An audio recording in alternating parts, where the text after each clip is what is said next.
नमस्कार साथियों, स्वागत है आपका हमारे चैनल ज्ञानवाड़ी में। और जैसा कि हम लोग मैथ की क्लासेस देख रहे हैं, आज हम लोग देखेंगे एलसीएम और एचसीएफ से जो पीवाईक्यू में सवाल पूछे गए हैं। एलसीएम और एचसीएफ का जो चैप्टर है हम लोग पढ़ चुके हैं, क्या कॉन्सेप्ट है, क्या ट्रिक है, हम लोग पिछली क्लास में पढ़ चुके हैं। आज हम लोग देखेंगे कि जो पीवाईक्यू में सवाल पूछे जाते हैं इस चैप्टर से, उन्हें हम कैसे हल करेंगे, उसमें क्या कॉन्सेप्ट लगा सकते हैं, क्या ट्रिक लगा सकते हैं और किस प्रकार से हम जल्दी से जल्दी सवालों को हल कर सकते हैं। तो चलिए शुरू करते हैं। चैनल को हमारे आप लाइक, सब्सक्राइब और अपने अन्य साथियों के साथ भी शेयर कर दीजिए। नीचे आपको सब्सक्राइब का बटन दिखेगा, उसे जरूर प्रेस करिए। तो चलिए शुरू करते हैं। पहला सवाल है हमारा, जो कि यूपी टेट 2013 में पूछा गया सवाल है। कह रहा है दो प्राकृतिक संख्याएं 6:11 के अनुपात में है। दो प्राकृतिक संख्याएं 6:11 के अनुपात में है। यदि इनका लासा 462 हो तो इनका मासा ज्ञात कीजिए। यदि इनका लासा 462 हो तो इनका हमें क्या ज्ञात करना है, मासा ज्ञात करना है।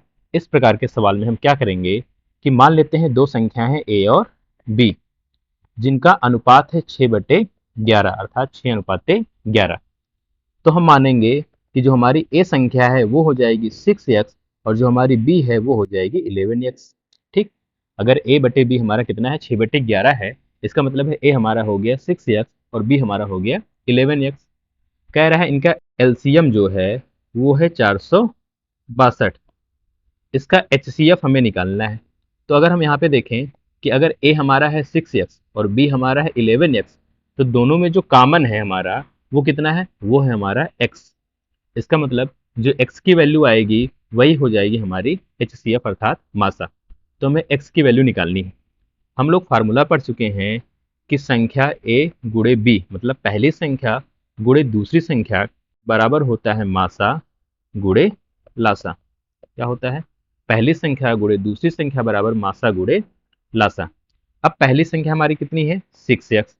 ठीक, यहाँ पे क्या है, पहली संख्या 6x और दूसरी संख्या हमारी 11x बराबर मासा। मासा हमारा कितना है, x है। मासा हमारा कितना है, x।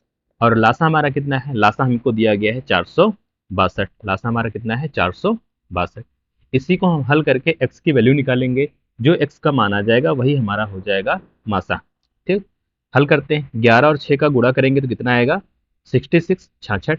और x का गुणा करेंगे तो x² is equal to x into 462। अब एक यक्स से एक यक्स यहाँ पे कट जाएगा तो यहाँ पे बचेगा 66x बराबर कितना आ जाएगा, 462। अब यहाँ पे देखें x की वैल्यू हमें निकालनी है तो हो जाएगा 462/66। इसको हल करेंगे तो कितना जाएगा, 11 से कटेगा, 11 छक्का 66 और ये कट जाएगा 11 चौक 44, 11 दूनी 22, फिर काटेंगे तो 6 सत्ते 42। इसका मतलब x की वैल्यू आ जाएगी 7। और x हमारा क्या था, यहाँ पे ध्यान दें, x हमारा क्या है, HCF है। इसका मतलब है कि जो हमारा दोनों का मासा हो जाएगा वो कितना आ जाएगा, 7 आ जाएगा। अगर हम उत्तर की बात करें तो ऑप्शन डी हमारा जो है सही हो जाएगा। ठीक, ऑप्शन डी हमारा क्या हो जाएगा, सही हो जाएगा। ठीक, इसी तरीके से हम दूसरा सवाल देखते हैं। दूसरा सवाल यूपी टेट 2013 में पूछा गया प्रश्न है। कह रहा है प्रथम क्रमागत 3 सम संख्याओं का मासा और लासा होगा। हमें क्या करना है कि प्रथम क्रमागत, क्रमागत का मतलब है कि हमें क्रम से 3 सम संख्याओं को लेना है।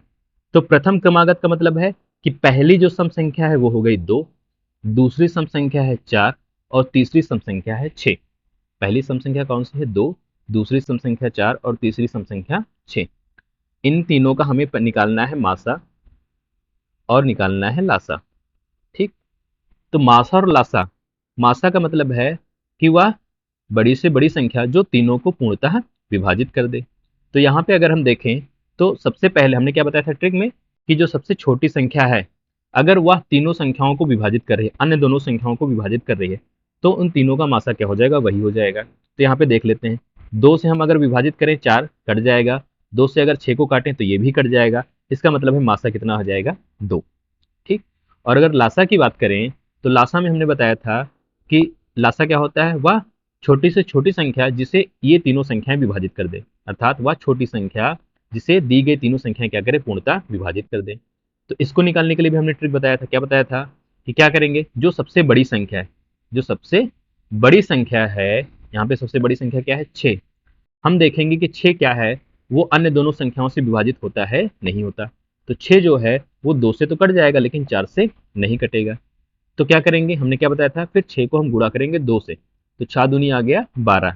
अब 12 को देखेंगे कि 12 तो 2 से कटेगा ही, 12 4 से कट रहा है तो 12 4 से कटेगा, 12 4 से कटेगा। इसका मतलब है कि 12 जो हो जाएगी वो क्या हो जाएगा, इन तीनों संख्याओं का एलसीएम हो जाएगा। तो उत्तर हमारा आ गया 2 और 12, ऑप्शन हमारा डी सही हो गया। ठीक, इसको हम ऐसे भी लगा सकते थे गुणनखंड विधि से। 2 का गुणनखंड क्या हो जाएगा, 2 हो जाएगा। 4 का गुणनखंड क्या हो जाएगा, 2 गुणे 2 हो जाएगा। और 6 का गुणनखंड हो जाएगा 2 गुणे 3 हो जाएगा।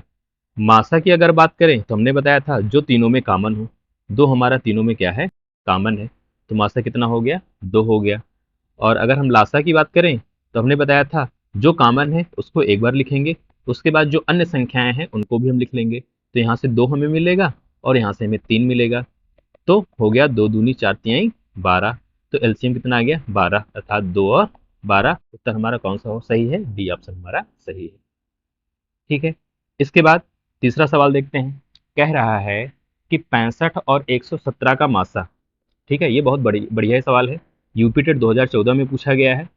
इसको देखेंगे, ध्यान से देखेंगे। कह रहा है 65 और 117 का मासा। कह रहा है 65 और 117 का जो मासा है वो है 65m माइनस 117 के रूप में दर्शाने योग्य है। इसका मतलब हम क्या करेंगे, 65m और 117 का मासा जो है वो हमारा बराबर होगा 65m माइनस 117 के, क्योंकि कह रहा है के रूप में दर्शाने योग्य हो, तो m का मान निकालना है। तो हम क्या कर लें, 65 और 117 का सबसे पहले मासा निकालेंगे। 65 और 117 का मासा निकालने के लिए हम यहाँ पे लगाएंगे जो है भाग विधि। क्या लगाएंगे, भाग विधि। आप गुणनखंड विधि भी लगा सकते हैं। ठीक, हम सारी विधि बता रहे हैं। 65 से भाग करेंगे 117 में, तो एक बार जाएगा, आएगा यहाँ पे 65। क्या आएगा, 65 आएगा।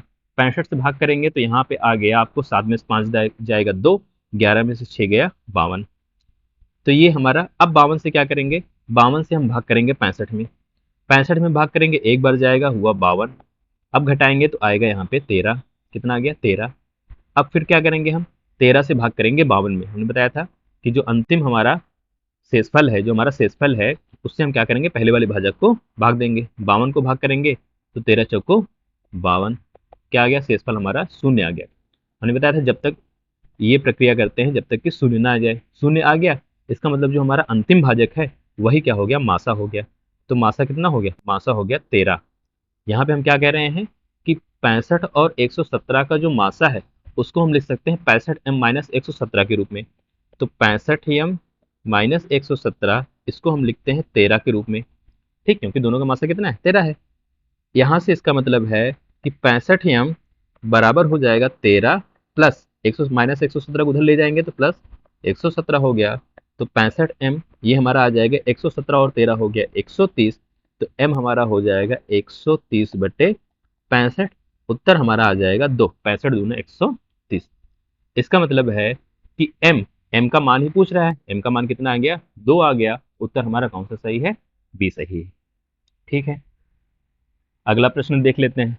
यूपी टेट 2014 में पूछा गया प्रश्न है, बहुत ही आसान सा प्रश्न है। यहाँ पे कह रहा है कि दो संख्याओं का HCF 35 और LCM 525 है। दो संख्याओं का HCF 35 और LCM 525 है। यदि एक संख्या 175 है तो दूसरी संख्या हमें निकालनी है। बहुत ही आसान सा प्रश्न है। पहली संख्या गुणे दूसरी संख्या बराबर HCF गुणे LCM। ये हम फार्मूला पढ़ चुके हैं। पहली संख्या हमारी क्या है, पहली संख्या है 175। एक संख्या क्या है, 175। दूसरी संख्या हमें निकालनी है। HCF दिया गया है 35 और LCM दिया गया है 525। इसी को हल कर लेंगे, उत्तर हमें मिल जाएगा। तो B बराबर हो जाएगा 35 गुणे 525 बटे 175। हल करेंगे, 35 से जो है हम इसको अगर काटेंगे तो 35 पंचे 175 और ये हमारा हो गया 525 बट्टे 5। 525 को 5 से भाग करेंगे तो आ जाएगा 105। इसका मतलब बी आ गया 105। बी हमारी क्या है, ये हमारी है दूसरी संख्या। तो दूसरी संख्या आ गई 105। उत्तर हमारा डी सही है।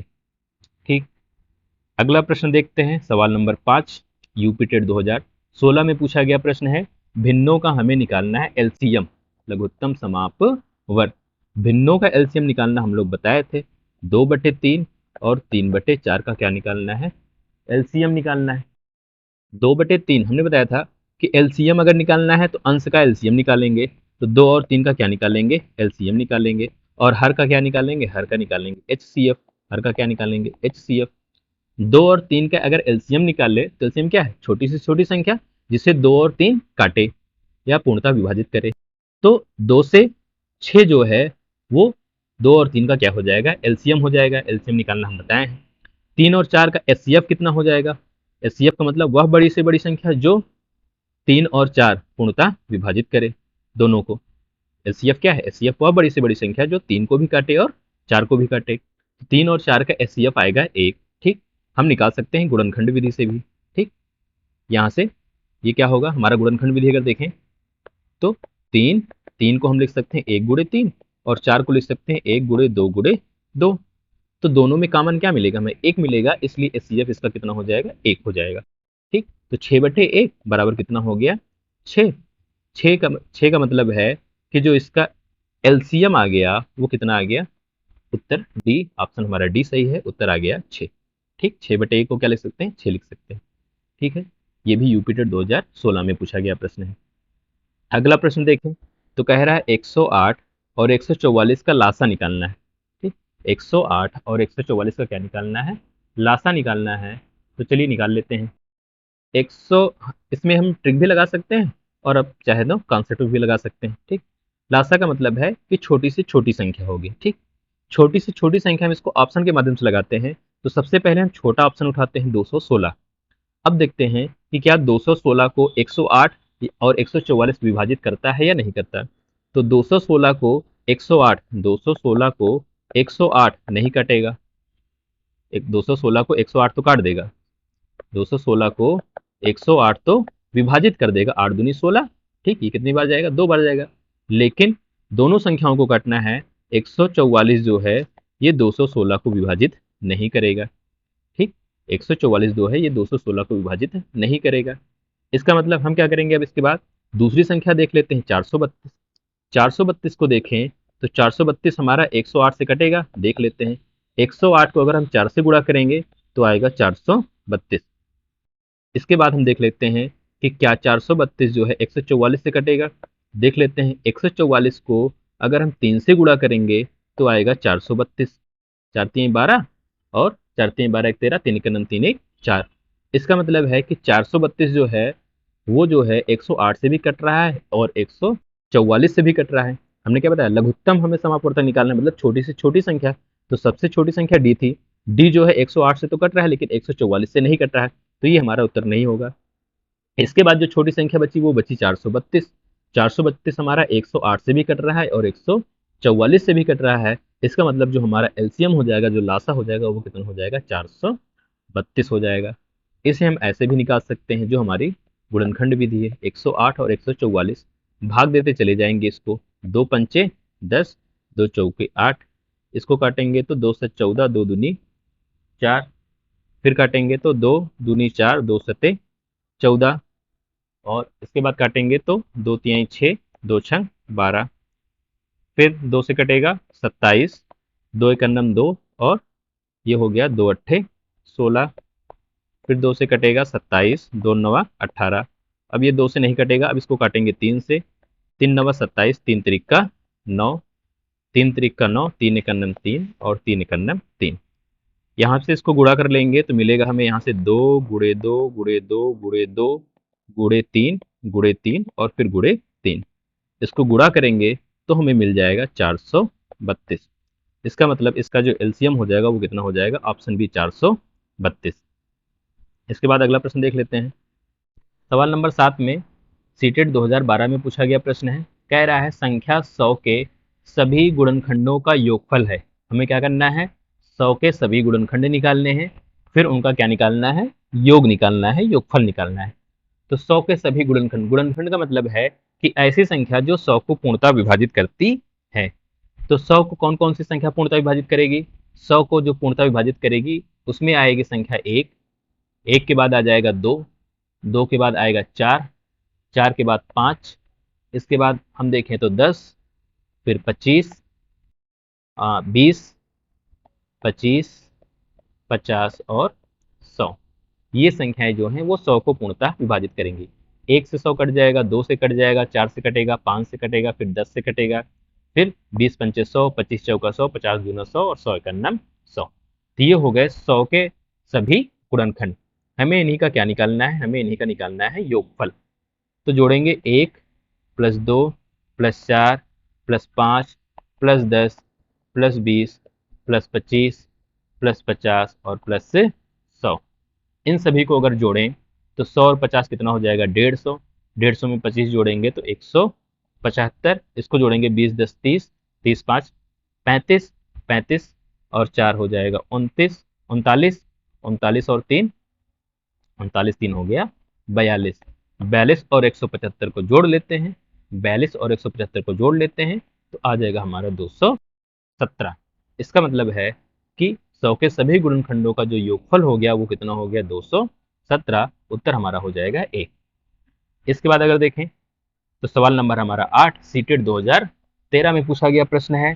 कह रहा है कि 5, 10 और 35 के सबसे छोटे सार्वगुणज, सबसे छोटे सार्वगुणज का मतलब है एलसीएम।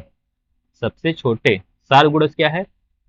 एलसीएम अर्थात समापवर्त। समापवर्त और एलसीएम मतलब सबसे छोटा। ठीक, तो एलसीएम हमारा क्या हो गया? सबसे छोटे सार्वगुणज। और सबसे बड़े सार्वगुणनखंड, सबसे बड़े सार्वगुणनखंड को हम कहते हैं एचसीएफ। इसका मतलब सवाल हमारा है कि 5, 10, 35 के एलसीएम और एचसीएफ का अंतर हमें निकालना है।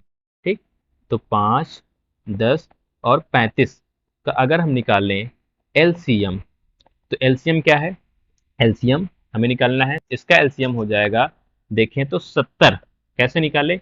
35 जो है वो 5 से तो कटेगा, 10 से नहीं कटेगा, तो हमने 35 को 2 से गुणा कर दिया तो आ गया हमारा 70। 70 जो है हमारा 35 से तो कटेगा ही, 5 से भी कटेगा और 10 से भी कटेगा। इसका मतलब जो हमारा एलसीएम हो गया वो कितना हो गया? 70 हो गया। अगर हम एचसीएफ निकालें तो देखेंगे 5, 5 से 10 भी कट जाएगा, 35 भी कट जाएगा, तो एचसीएफ हमारा आ गया 5।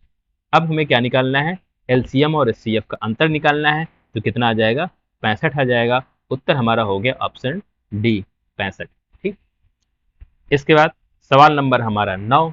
9 को अगर देखें तो कह रहा है संख्याओं 425, संख्याओं 425 और 476 का एचसीएफ निकालना है, महत्तम समापवर्तक निकालना है। बहुत ही आसान सा प्रश्न है, इसको हम ऑप्शन के माध्यम से लगाएंगे, बहुत ही आसानी से लग जाएगा। ठीक, बाकी हम गुणनखंड के भी माध्यम से लगा सकते हैं। सबसे पहले हम देख लेते हैं गुणनखंड के माध्यम से। 425 का अगर हम गुणनखंड करेंगे, 425 का अगर हम गुणनखंड निकालें तो 425 सबसे पहले किससे कटेगा? 2 से तो कटेगा नहीं, 3 से भी देख लेते हैं कटेगा। 4 2 6 5, 6 5 11, 3 से नहीं कटेगा। काटेंगे इसको 5 से, तो 5 अट्ठे 40, 5 पच्चम 25। फिर से ये 5 से कटेगा तो 5 एकन्नम 5, 5 सत्ते 15। फिर कटेगा 17 से, 17 एकन्नम 17। फिर 476 को ही ऐसे काट लेते हैं, किससे कटेगा? 476 कटेगा 2 से, 2 दूनी 4, 2 तिहाई 6, 2 अट्ठे 16। फिर 2 से कटेगा, 2 एकन्नम 2, 2 एकन्नम 2 और 2 नवा 18। फिर अब ये 2 से नहीं कटेगा, इसको 3 से भी काटेंगे, 3 से भी नहीं कटेगा, 9 2 11 होता है। ये कटेगा 7 से, 7 एकन्नम 7, 4 11 और 7 सत्ता 49 और फिर यहाँ आ गया हमारा 17। अब अगर हम देखें तो दोनों में जो हमारा कॉमन है वो है 17। इसका मतलब है इसका एचसीएफ कितना हो जाएगा? 17 हो जाएगा। ठीक, तो उत्तर हमारा हो गया सी। ठीक, दूसरा तरीका क्या है? दूसरा ये है कि हमें निकालना है महत्तम समापवर्तक। महत्तम का मतलब है सबसे बड़ी संख्या। क्या है? सबसे बड़ी संख्या। अब हम देखते हैं कि ऑप्शन में सबसे बड़ी संख्या कौन सी है। ऑप्शन में सबसे बड़ी संख्या है 51। अब हम देखेंगे क्या 51 से ये दोनों संख्याएं कट रही हैं या नहीं कट रही हैं। कैसे चेक करेंगे? 51 को अगर हम लिखें तो लिखेंगे 17 त्रिक 51, 17 त्रिक 51। अगर ये दोनों संख्याएं 51 से कट रही हैं तो 3 से भी कटनी चाहिए। हम देखेंगे क्या ये दोनों संख्याएं 3 से कट रही हैं। तो 3 से कटने का नियम है कि संख्या के अंकों का योग 3 से विभाजित हो। तो 5 और 2 7, 7 और 4 11, 11 3 से नहीं कटेगा। इसका मतलब ये संख्या जो है 3 से नहीं कटेगी। इसको भी चेक कर लेंगे। 7 6 13, 13 और 4, 13 और 4 हो जाएगा 17, 17 भी 3 से नहीं कटेगा। इसका मतलब है कि 51 जो है ये उत्तर नहीं होगा, 51, 425 और 476 को पूर्णतः विभाजित नहीं करेगा। अब इसके बाद देखेंगे कि 51 को छोड़ने के बाद कौन सी संख्या जो सबसे बड़ी है वो है 17। 17 से अगर हम 425 को भाग करेंगे तो 425 पूर्णतः विभाजित हो जाएगा, और अगर 17 से 476 को भाग करेंगे तो ये भी पूर्णतः विभाजित हो जाएगा। इसका मतलब है हमारा जो उत्तर आ जाएगा वो हो जाएगा ऑप्शन सी 17। ठीक, तो इस तरीके से हम ऑप्शन को देखकर भी हम सवाल को हल कर सकते हैं। ठीक, समय बचा सकते हैं। इसके बाद सवाल नंबर हमारा 10 आरटेट 2011 में पूछा गया प्रश्न है। आरटेट 2011 में पूछा गया प्रश्न है, कह रहा है 90, 60, 75 और 35 का हमें निकालना है एलसीएम। ठीक, हम गुणनखंड विधि भाग विधि लगा देते हैं, तुरंत लगा देते हैं, बहुत ही आसान पड़ेगा इसमें भाग विधि। ठीक, क्या करेंगे, सबसे पहले हम 2 से काटेंगे, ये आ जाएगा 45, ये आ जाएगा 30, ये दोनों नहीं कटेंगे हमारे, तो इसको हम ऐसे लिख लेंगे। फिर हम इसको काट देते हैं, फिर 2 से कटेंगे, ये नहीं कटेगा, ये कट जाएगा 15, ये होगा 75, ये होगा 35। फिर किससे काटेंगे, 2 के बाद अगर 2 से नहीं कटेगा तो फिर किससे काटेंगे, 3 से काटेंगे। 3 से काटेंगे तो 15 तियाँ 45, 5 तियाँ 15, इसको काटेंगे तो 7 5 12, 3 से कट जाएगा, 3 दूनी 6, 3 पचे 15, और इसको काटेंगे तो ये 3 से नहीं कटेगा। फिर किससे काटेंगे, फिर 3 से कटेगा, 3 पचे 15, ये नहीं कटेगा, ये भी नहीं कटेगा, ये भी नहीं कटेगा। अब ये हमारा कटेगा 5 से, 5 से काटेंगे तो 5 एक नम 5, 5 एक नम 5, 5 पचम 25, 5 सत्ते 35। अब जो हमारे इसके अभाज्य गुणनखंड हो गए वो हो गए 2 गुणे 2 गुणे 3 गुणे 3 गुणे यहाँ से 5, और यहाँ से मिल जाएगा 5 और 7। इसको गुणा कर लेते हैं। ठीक, गुणा करेंगे तो 7 पचे 35, यहाँ से गुणा कर लेते हैं, यहाँ से आसान पड़ेगा। ठीक, 5 पचम 25 और 2 दूनी 4, 25 चौका हो गया 100, और 3 तिरिका 9, तो 100 9 को गुणा करेंगे हो गया 900, और 900 में फिर 7 का गुणा करेंगे तो हो गया 63, अर्थात 6300। कैसे किए, 5 और 5 का गुणा किए 25 आया, 2 और 2 का गुणा किए 4 आया, 25 चौका 100 हो गया, और 3 और 3 का 9 हो गया, 100 9 900, और यहाँ से बचा है हमारा 7, 900 गुणे 7 9 सत्ते 63। हमें अपनी कैलकुलेशन को भी आसान बनाना है, तो इसका उत्तर हो जाएगा ऑप्शन बी 6300। इसके बाद हमारे 5 सवाल और बचे हैं, जल्दी देख लेते हैं। सवाल नंबर 11 कह रहा है दो संख्याओं का मासा 11 है, लासा 693 है। यदि एक संख्या 77 है तो दूसरी संख्या निकालिए। पीटेट में पूछा गया प्रश्न है, बहुत ही आसान सा प्रश्न है। पहली संख्या गुणे दूसरी संख्या बराबर मासा गुणे लासा। फार्मूला हमें याद है, हम ए हमारी पहली संख्या 77 गुणे दूसरी संख्या हमें निकालनी है। मासा दिया है 11, लासा है 693, तो बी बराबर हमारा हो जाएगा 11 गुणे 693 बटे 77। 11 से काटेंगे आएगा 7, 7 से इसको काटेंगे तो 7 9 63, 7 9 63, इसका मतलब बी हमारा आ गया 99। बहुत ही आसान सा प्रश्न था, हमने जल्दी इसको हल कर लिया। ठीक, उत्तर हमारा कितना हो गया, सी।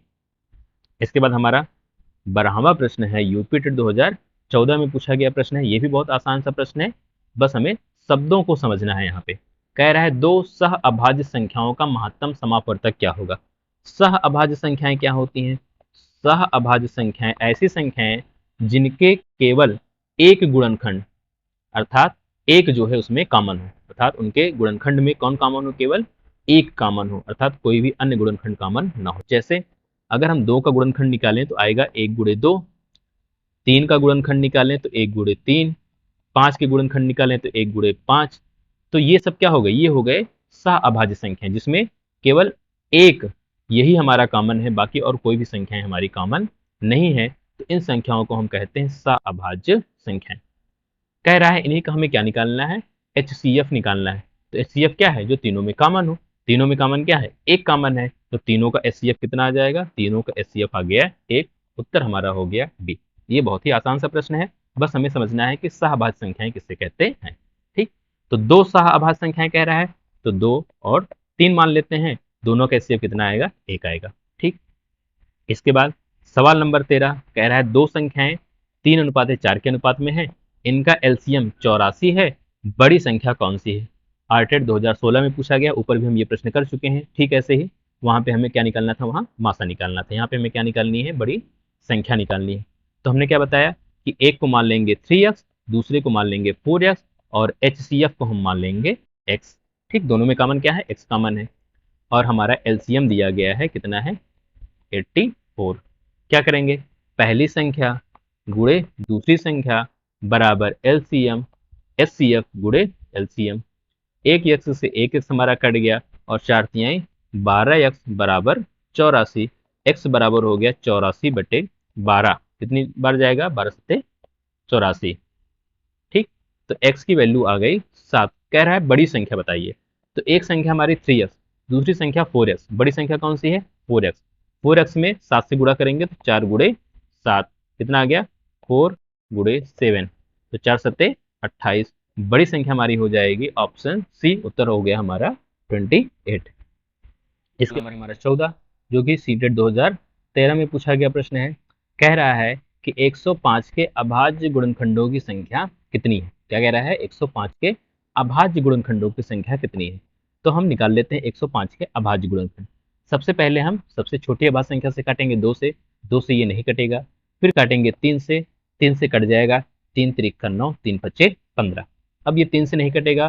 फिर इसके बाद अभाज्य संख्या आती है 5। अगर हम इसको 5 से काटेंगे तो 5×7 = 35। अब ये किससे कटेगा, अगली अभाज्य संख्या 7 से कटेगा, तो 7×1 = 7। तो कुल कितने इसके अभाज्य गुणनखंड हो गए, कुल अभाज्य गुणनखंडों की संख्या हो गई 3। उत्तर हमारा हो जाएगा बी, अर्थात आंसर हमारा हो गया 3। ठीक है, इसके बाद हम अगला प्रश्न देख लेते हैं। ये हमारा बोनस क्वेश्चन है। कह रहा है कि 1.5, 2.5 और 6.5 का हमें निकालना है मासा। ठीक, 1.5, 2.5 और 6.5 का हमें क्या निकालना है, मासा निकालना है। सबसे पहले हम इसे बदलेंगे भिन्न में, तो इसे लिखेंगे 15/10, इसको लिखेंगे 25/10, इसको लिखेंगे 65/10। दशमलव के बाद एक अंक है, तो हम बटे में क्या लिखेंगे, एक के बाद कितने जीरो आएंगे, एक जीरो आएंगे। अगर दशमलव के बाद 2 अंक होता तो नीचे एक के बाद कितने जीरो आते, 2 जीरो आते। अब हमें क्या निकालना है, अगर इनका मासा निकालना है तो मासा के लिए 15, 25 और 65 का हमें क्या निकालना पड़ेगा, मासा निकालना पड़ेगा। और 10, 10, 10, 10, 10, 10 का हमें क्या निकालना पड़ेगा, लासा निकालना पड़ेगा। 15, 25 और 65 का अगर हम मासा निकालें, 15, 25 और 65 का अगर हम मासा निकालें तो हम क्या देखेंगे, सबसे पहले कि देखेंगे 15 से क्या ये तीनों संख्याएं कट रही हैं, नहीं कट रही हैं। 15 से ये तीनों संख्याएं जो हैं नहीं कट रही हैं। हम क्या करेंगे, अब क्या करेंगे, हम देखेंगे कि 15 को हम 2 से भाग करने की कोशिश करेंगे। 2 से भाग नहीं होगा तो हम 15 को भाग देंगे 3 से, 3 से भाग देंगे तो आएगा हमें 5। कितना मिलेगा, 5। अब देखेंगे क्या 5 ये तीनों संख्याओं को विभाजित कर रहा है, तो 5 से ये संख्या भी कट जाएंगी, ये संख्या भी कट जाएंगी और ये संख्या भी कट जाएगी। इसका मतलब मासा कितना आ जाएगा, 5 आ जाएगा। बाकी आप गुणनखंड विधि से भी कर सकते हैं और भाग विधि से भी कर सकते हैं। इसके बाद 10 और 10, 10 का एलसीएम कितना जाएगा, 10 आ जाएगा। काटेंगे तो कितना आएगा, 1/2 आएगा। और दशमलव में बदलेंगे तो 0.5 आएगा। इसका मतलब 1.5, 2.5 और 6.5 का मासा कितना हो जाएगा, 0.5। उत्तर हमारा कितना हो गया, 0.5। ऑप्शन ए हमारा सही। इस तरीके से हम जो है एलसीएम और एचसीएफ के सवाल को हल करते हैं। कैसे हल करते हैं, हमने देखा कि हम वहाँ पे कॉन्सेप्ट भी लगा रहे हैं। ठीक, हम वहाँ पे जो अपना ट्रिक भी यूज़ कर रहे हैं और हम ऑप्शन के माध्यम से भी सवालों को जल्दी से जल्दी हल कर रहे हैं। तो वहाँ पे आपको जो तरीका सबसे आसान समझ में है, वहाँ पे आप उस प्रश्न में अपने प्रश्न के हिसाब से अपना तरीका लगाइए। ठीक है, तो मिलते हैं अगले वीडियो में। धन्यवाद।